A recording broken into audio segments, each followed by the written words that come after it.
4.3, number 10. Here we're going to solve a system of equations again, but before we do that I want to talk briefly about how many number of solutions we can expect to get from a system. So we really have three possibilities. The first is that we have two lines that cross somewhere.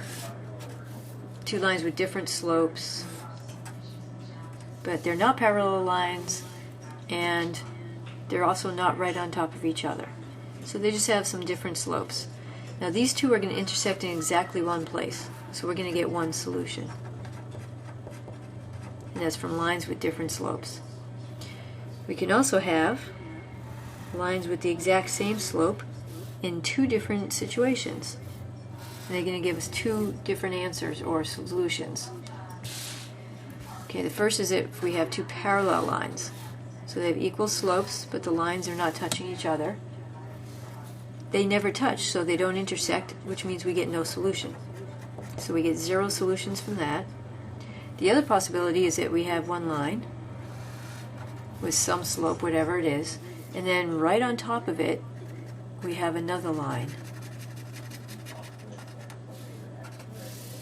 But it has the same equation. So two lines sitting right on top of each other are intersecting everywhere.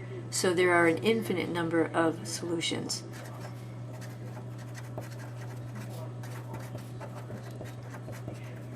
It's a lot easier to see these solutions by graphing, which we did in section 4.1.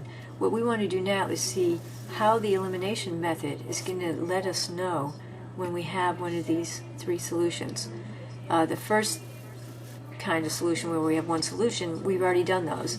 It's when you use the elimination method and you get an answer, an XY ordered pair.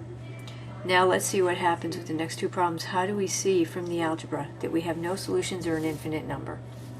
So number 10. X plus y equals 5 and x plus y equals 10. We want to get either the x or the y terms to cancel out. So let's just shoot for the x's. If we multiply the top one by minus 1, minus x and plus x will cancel. So let's go ahead and do that. And just multiply the bottom by 1, keep it the same. Minus x, and then remember the minus 1 hits everybody. Every term gets multiplied by minus 1. So we get minus x minus y equals minus 5. And the bottom one stays the same. And then we add them up. X terms are gone, and in this case the y terms are gone also. And we end up with 0 on the left. So the left side doesn't just go away, we get a 0, which is a real number, we want to keep it there. We get 0 equals 5. Well, 0 equals 5 is impossible.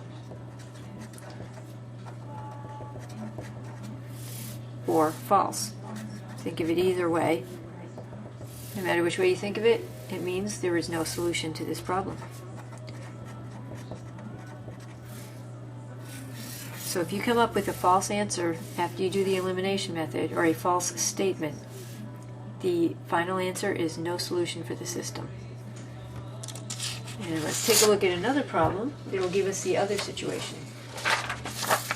4.3, number 11. Solve by the elimination method, and what is the nature of the solution?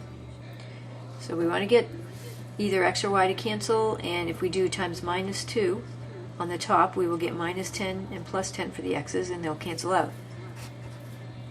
So let's go ahead and do that, times minus 2, and keep this one the same, so times 1, and we get minus 10x minus 12y equals negative 2, and the bottom is 10x plus 12y equals 2.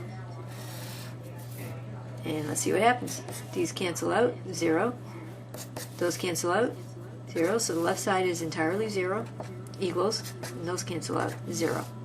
This is a true statement. Always true. If you get a statement that's always true, conclusion will be we have an infinite number of solutions, because it means that we have two lines laying right on top of each other. Infinite number of solutions.